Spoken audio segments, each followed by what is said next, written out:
when I'm not doing conferences, I'm doing this. This is my full-time work, actually. Something I enjoy a lot. Before, I don't think everybody knows what gamification is. So I need to do a couple of explain a little what this is about. So simplify it a little. So this is actually I took from Wikipedia. Gamification is the application of game design elements and game principles in a non-game context. So the whole point is to use the gaming principle for a real-life environment, something you actually could do in real life, like a project or something like that. And we actually know quite a lot about gamification. There is a game that I think everyone in here has played, that actually they know, and it's Monopoly. That's a good example. We learn very greedy, Trump-like real estate business through this principle. So it's kind of similar, not exactly the gamification, but it's kind of close to it. So we learn a little about that. And there is something that is quite close to what we do for dialogue, and it is called a traditional method. It's over 100 years old. It's called a charrette. Something I'm pretty sure you, Shannon, is very familiar with. It's a way of doing design. It should actually be called a design charrette. You put all the stakeholders in one room for maybe 1 day, 2 days, a couple of hours, very intense, and discuss a specific problem. It could be a design of a new space rocket, it could be a design of a new environment, or it could be a design of anything, or maybe a podcar. But the whole point is that you put people together and they work simultaneously and are open for each other's ideas. And this is a very specific process, so I'm not going to go into every detail of that process, but I think you get the concept. Basically, people are working together for a common goal, a common concept, what they want to achieve. So we are using something called virtual gaming technology, an immersive virtual game. I think most of you heard of at least one of these. Minecraft, how many up your hands? Quite a few. Half-Life, maybe a few. Same people actually raising their hands. World of Warcraft, some of them. Yeah, again, same people. It's games that young people usually play. I have to admit, I'm not that young. I'm 61, but I do play Half-Life actually. So if somebody wants my secret ID out there, I can tell it, whisper it to you guys if you don't want to know where I am when I'm playing that. Anyway, so and the concept of these immersive games is that you go into they're called first-person shooter or first-person. Avatar or something like that. You into the game and you walk around and you see other people in the game at the same time. You don't have to, but that's quite common. So, what is it we do? Well, the basic thing we do, we create a 4D platform. So it's basically a city, a copy of a city, just like the one you go into most cities in the world. You go into the city hall, you can see a little wooden copy within a glass or something that shows how the city is, kind of frozen. It's frozen in that moment when they did that model. We kind of do the same thing, but it's digital and it's online and available for anyone to go into that model. And since you can actually go into that model, that opens up a lot of interesting scenarios, especially if you start to share data from the city. So you can go in as an avatar. You can have different kind of roles. One role, for example, is you want to plan a new part of the city. This is Täby in Sweden. Maybe you want to do an IoT project. You want to sensor everything going on in the city in real time. This is from the Green IoT project we're involved with the City of Uppsala. Maybe you want to do very simple things. You want to do a solar study. This can be done in most architectural software packages. But you maybe want to do it in a much more broader environment for the entire city. And there's noise and sound built into the platforms. You can actually do sound analysis from different points, different settings where you are in the city. You can even talk to each other with an avatar. So it's a question of role playing. You have a role, some kind of role. You can be a business owner, you own a store or something. You can be a developer. You want to develop something new. You can be transportation planner, something we talk a lot about here, about autonomous transportation. You want to integrate it with existing transportations, change the modes, how people walk, etc. You can be an energy consultant. How should I direct my developments, how my buildings or whatever I'm erecting, to make sure I use the best way of solar, passive and active, or whatever. And the thing is that since we have all these tools and these possibilities, it's not like there's just one role. We have the many roles going into the world at the same time. So I can be here in Antwerp. I can have an architect in Stockholm. I have a solar planner in Silicon Valley. I have a transportation expert from Japan or whatever.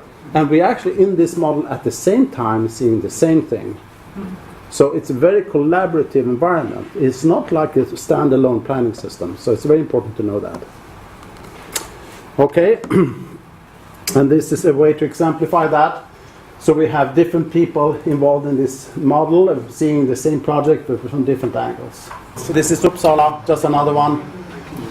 The whole point is again to show the development in a city in a smart way.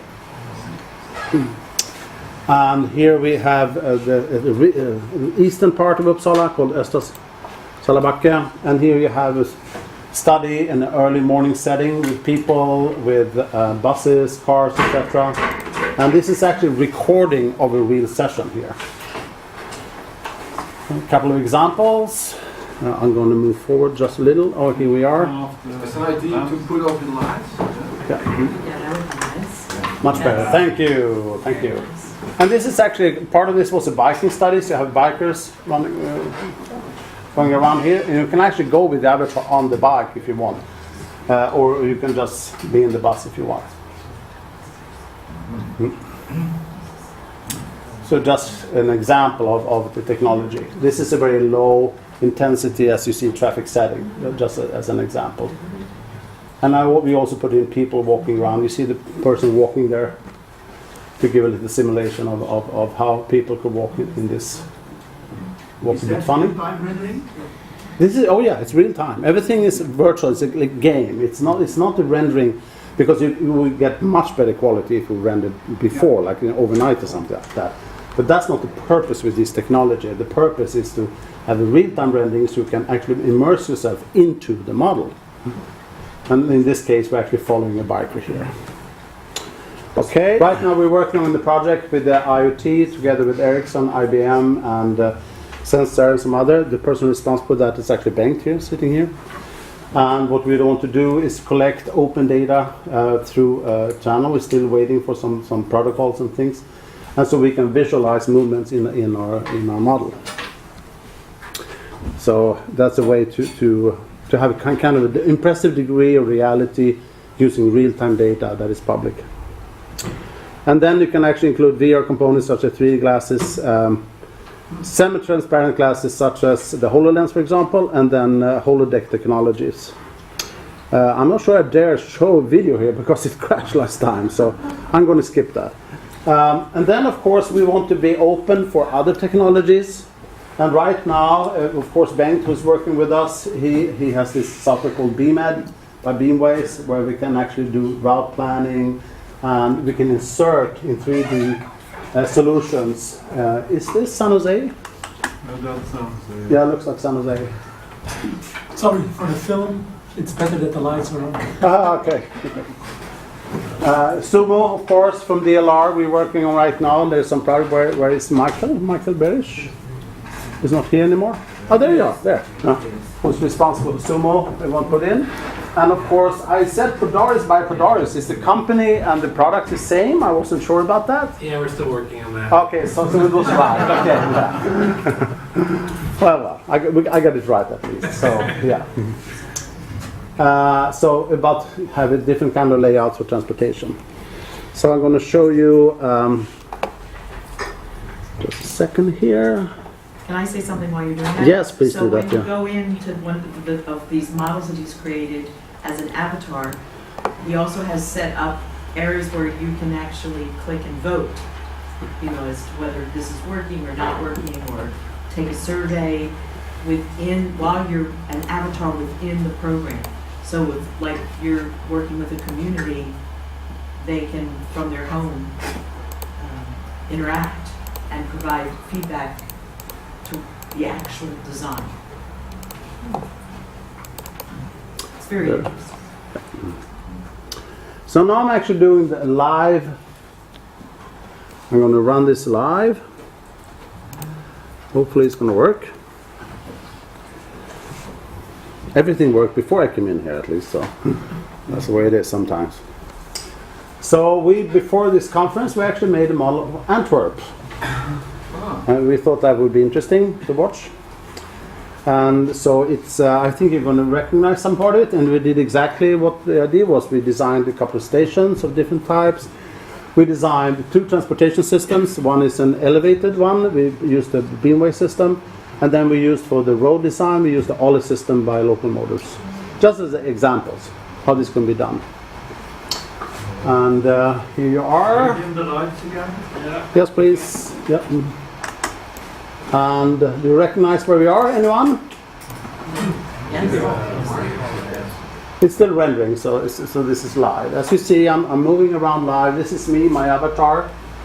I even gave him a little belly, so we should be like real life. And well, you see what's happening here. And this means that I can actually meet here. So if you have computers now with this software installed, it's actually free. You can just download it. We can all meet here at this square. And I can take your hand, virtual hand, and walk with you and show what I mean. And you can actually comment on my design and my ideas. You don't have to walk like this. You can actually just use the camera if you want. You can just do this. But if you use Avatar, the other ones will see what you're doing. Oh, come on, come on. They're always so rude. Some quick work there. Yeah. This was a very narrow stair, I have to say. Are you steering with the The keyboard, yeah, but I can do it with the mouse also if I want. Ah, missed. So I can do this also, so I see with my eyes instead, like this, and see how this would feel like stand up here. I think this is a very narrow design, I have to say that. This is the first time I'm going up here. Can you try walking through those doors right now? Oh yeah, I can. Oh yeah. You're a guy? I don't know, we'll see. Oh! Yay, I made it. Don't try this at home, okay?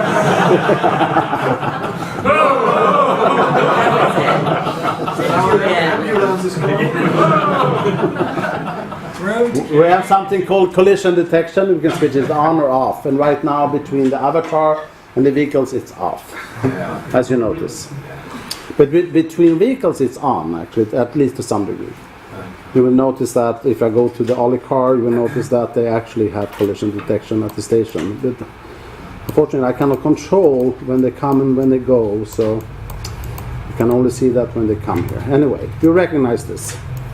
And I think it gives you a pretty good understanding what this is. It's a game about up to 300 people can go into here and try out things. And why that's so good from a charrette perspective is that you can have not only different kinds of people using and commenting it, you can also test whatever you designed. You can have an entire classes from university just using students go in and play around and see how they will actually interact with each other. They can talk to each other just like Skype, and they can experience what's going on here. How much time do I have left? Pretty much all. I'm done. Okay, yeah. Example of the use of this. And I think that was my bell to stop talking.